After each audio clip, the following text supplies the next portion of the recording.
A shocking allegation has just rocked the Madlanga Commission, and it comes from IPID itself. Len John has told the Commission that some police task teams allegedly shoot people while claiming they were responding to gunfire. But according to John, IPID has found cases where the evidence doesn't match the police version. Even more disturbing, he raised cases where investigators allegedly couldn't establish proper case numbers or even the names of some of the deceased.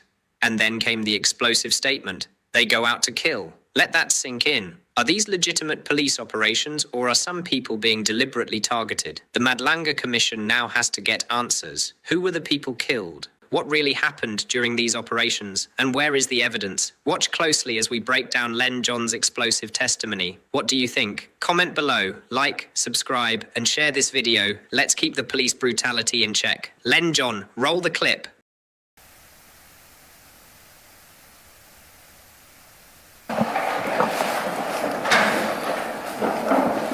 Good morning, Mr. Chairperson. Morning, Chair. Yeah.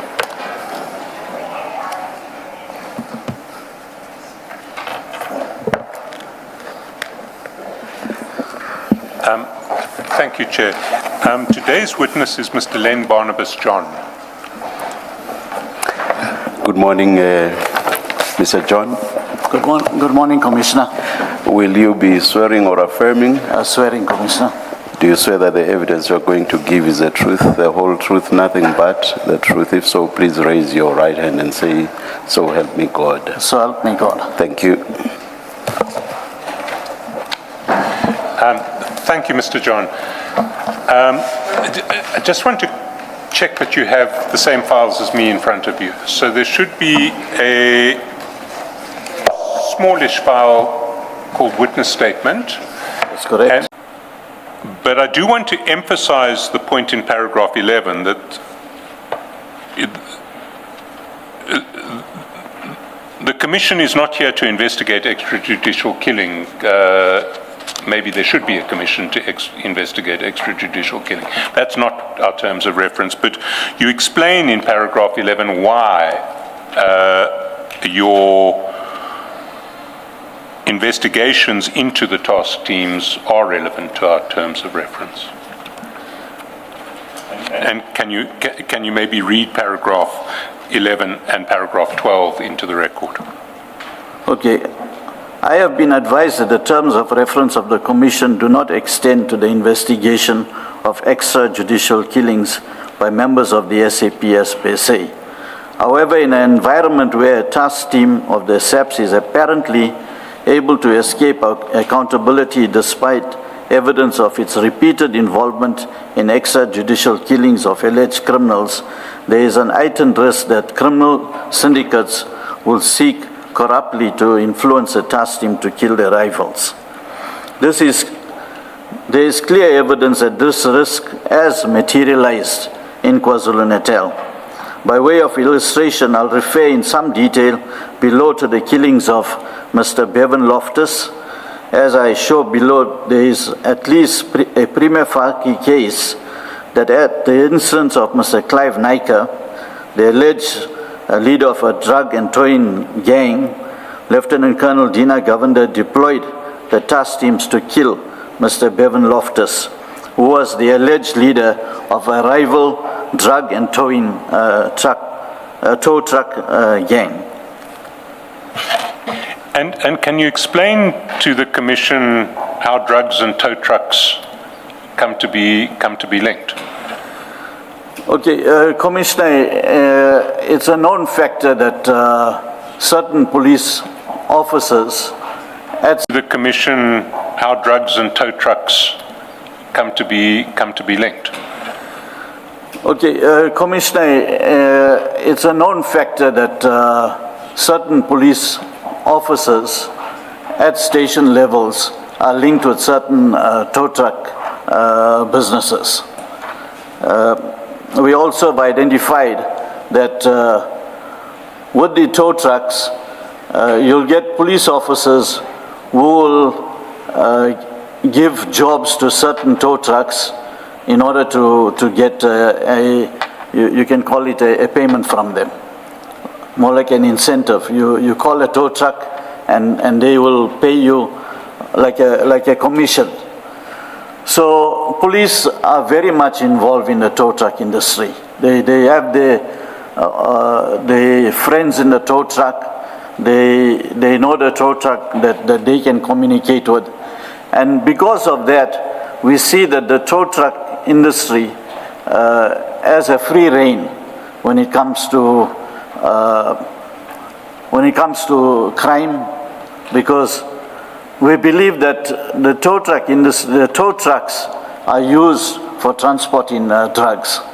I'm not saying that all the tow trucks, but in many of the cases, the tow truck industry and the drug industry go together, hand in hand. We see the tow trucks are being used to transport drugs and to supply drugs. And the reason they do that is because they have police friends that don't even stop them and search them. Even at roadblocks, they have a free passage to go through.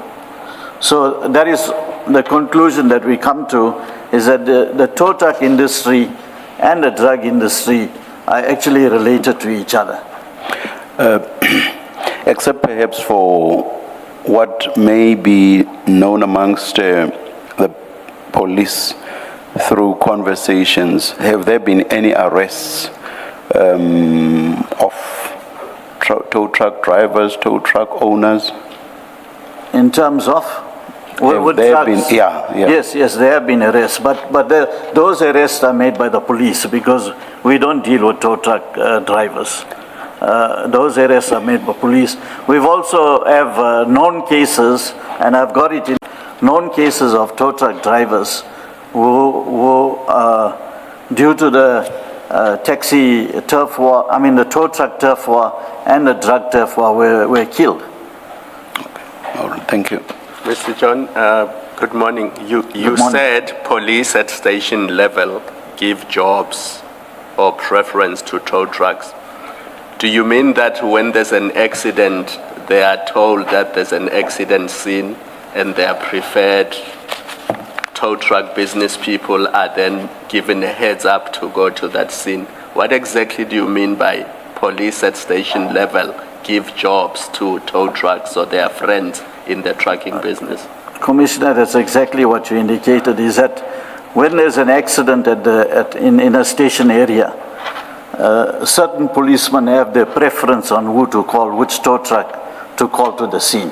And then you get another group of policemen from the same station, and they have their own preference on who to call to the scene, because they're getting paid from those tow truck drivers. And I'm assuming if you're not their preferred tow truck, they remove you from the scene so that their preferred friends in the industry become part of that scene and they move accident-involved vehicles from the scene. That's correct, Commissioner. Thank you. Mr. John, you say that Mr. Naika is involved or is the leader of an alleged drug and tow trucking gang, and the same about Mr. Loftus. Do they have names, these gangs? I don't remember it. We've identified through our investigation that in these killings, you'll get a shooting where 6 people are shot and killed. However, when you do an investigation at the crime scene, you find only 2 firearms. And the police, their modus operandi is that, or their explanation all the time is that the deceased shot first at them before they could shoot. Now, when we've investigated, as we investigated, we identified a few cases which actually contradict the version of the police. For example, you get a case where there are 9 people that are shot and you find only 3 firearms. Now, in the area in the KwaZulu-Natal area, especially your area like in Nanda and KwaMashu, the criminals normally, when they go into hiding, they hijack a premises. When they hijack the premises, they will keep the owners of the premises in the house, and they will inform the owners that you are not to phone anyone or inform anyone that they are in the premises. And whilst police are looking for them, they stay in the premises. And if police get wind that they are at the premises, the police go and they just shoot everybody. Even the owners of the house are shot. Because police indicate that they came under fire and that is why they shot. And we've seen in some cases, or in majority of the shootings by task team, they don't have proper case numbers where they were looking for the suspects. In some cases, they cannot even give you the names of the deceased that they shot. So, with our investigation, we believe that the police are not doing proper investigation to arrest the suspects. We can look from the examples that we have that they go out to kill the person. That is why we indicate that it's extrajudicial killings. And what is the significance of the number of firearms found at the scene? Twice you said that far fewer firearms would be found at the scene. Like you said, for example, 9 people are killed and 3 firearms are found. You gave another example. Yes. What's the significance of it? When the shooting takes place, are killed by the task team, leaving no witness to the operation other than the members of the task team themselves. No high-caliber firearms or rifles, explosives, components to manufacture explosives, or money has been found at any of the CIT shootings. IPID usually find only homemade firearms, pistols, or revolvers, which are allegedly pointed out by the police officers implicated in the shooting of the suspects. The SAPS commander in charge of the task teams is frequently unable to provide the names or identities of the suspects who are killed. Very rarely are they able to provide the SAPS case number in which the suspects or deceased are allegedly implicated in the CIT robberies, leaving a suspicion that the so-called suspects killed during these operations may not have even been involved in any CIT robberies. Now, I have 2 follow-up questions. The first is, these are all general statements. Has IPID done any statistical analysis? Can you, is there anywhere where we can get detail in relation to these general statements? Chair, in these cases that we are investigating, I indicated the 77 cases that we're investigating. In majority of the cases, you'll not have the name of the deceased. When you go to the crime scene, the commander of the task team that is present will indicate to you that the deceased are unknown. In some of the cases, when we get case numbers which are provided, we go to the stations, relevant stations, and we pick up the dockets. When we pick up the dockets, you will not even find the name of the deceased in those dockets. No, I understand the proposition that you're putting forward there, but has IPID, as it were, done any statistical gathering of information so that you can describe, just at a simple level, how many of those 77 cases that we see in your table were there deceased people who were not linked to any dockets cited by the team? In fact, in all those 77 cases, the 77 cases, the dockets that we peruse cannot link the deceased to the initial cases that were opened. In every single one? In every single case. You're telling the Commission that in every one of these 77 cases? Because in majority of the cases, they are unknown. Deceased are unknown. So if they are unknown, how do you link them to a shooting? If they are known, then in fact... No, I understand if they're unknown, they can't be linked Yes. to any docket. Yeah. Presumably they are identified at a later stage. When they're identified at the later stage, their names are not in the docket. When we pick up the docket from the station, the names are not in the docket. Do you mean in the station of origin where the case was opened? Yes. They are not identified as suspects in that case? Yes. In some of the cases, we interviewed investigating officers. And investigating officers indicated, I did not task anyone to go looking for a suspect because I don't know the suspect. So in the Commissioner, when they get this information about suspects in cash in transit or in cases of murder and so forth, they don't do a proper investigation to link those suspects to the case. And in the operations, they don't involve the investigating officer who is tasked with the docket. They just get the information, they plan an operation, and they go, and then the shooting takes place. Can I just understand what it is you're saying is wrong? We, for example, have had evidence to do with drug busts, right?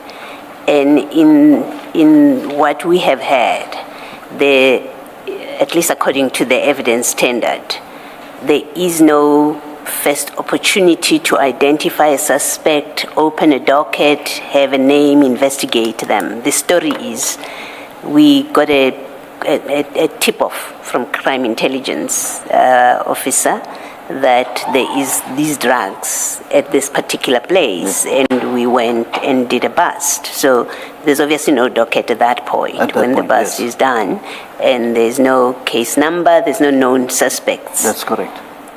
Is what you're saying that in respect of these cash in transit or these task team cases, that it is wrong that they act on a tip-off when there's no docket, there's no case number, there's no known suspect in advance? Is that no. The criticism? Is that a criticism? And is that if it is that a criticism that you are raising? No, Commissioner. In these cases, there are dockets. There are dockets in these cases that are opened prior to them getting the information, because the cash in transit take place maybe a day earlier, and then they receive. So there is a docket open on that date when the cash in transit take place. There is an investigating officer that is identified to investigate that case. The information that comes to the task team is not provided to the investigating officer, or there's no communication with that investigating officer to say that we've received information that there are cash in transit suspects that's hiding at a particular place. For the investigating officer now to investigate that matter, they simply go out there, the task team themselves, leaving the investigating officer out, because at none of the scenes that our members went to that they found the investigating officer. So the task team, they go themselves out to the place where they receive the information, and then the shooting take place. So in all these cases, there were dockets open prior to the task team going to the premises to arrest suspects. Okay. So from what you are saying, it seems to me that the task team members identify a particular cash in transit heist randomly. If task team going to the premises to arrest suspects. Okay. So from what you are saying, it seems to me that the task team members identify a particular cash in transit heist randomly. If they happen to know that there was a cash in transit 2 days ago, they will just identify that, or any other. It looks like that. We are based on what you say, which is that there is then no connection whatsoever between the people that have been killed and that particular cash in transit. Yes, Commissioner, because as I indicated that when you get to the scene, and when my investigators on the scene wants the names of the deceased persons, the deceased are unknown. So they cannot link the deceased to the actual cash in transit. But are you able to say that, I posited this based on my understanding of what you say, but then I have a question, which is this. Are you able to say these, the deceased have nothing to do with that cash in transit, if at that stage not even the investigator or the detective knows who the culprits are? Commissioner, I wouldn't say that they're not involved in the cash in transit. Yes. There must be an investigation to link them to that cash in transit. But what point then are you making by saying when you go to the dockets, you are not able to link the deceased with that docket? What point are you making? Well, the cases that we have looked at, yes, we cannot do any linkage of those suspects to the cash in transit. And what linkage do you expect at that stage? If the culprits are not known, if even the investigator or the detective does not know who the culprits are, what link would you be expecting to make? Well, normally the cash in transit, well, I won't say normally, majority of the cash in transits, it's on social media. There are video recordings of it. Those cash in transits. You could see some of the criminals that are there carrying powered rifles and so forth. You would use that to identify whether these are the suspects in those cases. And only the investigating officer has the docket and can assist in doing that linkage. And would you say that that's the situation or the case in all 77 that we're talking about here? No, not in. Actually, in all 77, as I said, Commissioner, there is no reference to suspects, the suspects' names in the docket. So how do the task team link those unknown people to a cash in transit? There's no linkage there. And even if they give us names, you cannot find the names in the cash in transit case, because in majority of the shootings where there's cash in transit, in majority of the shootings, you'll have a cash in transit that occurs maybe 2 days ago, and then you get a shooting where police go looking for alleged cash in transit suspects and kill them. So there was no proper investigation done to actually link these alleged suspects to the case. Would the answer lie in the docket, though? Because if at that early stage the culprits are not known, would the answer lie in the docket? I would imagine it shouldn't, and it cannot. It cannot. Does the answer not lie in on what basis are the police saying these are the people according to the information or the intelligence we got? Doesn't the answer lie there? Either there is an answer there or there isn't.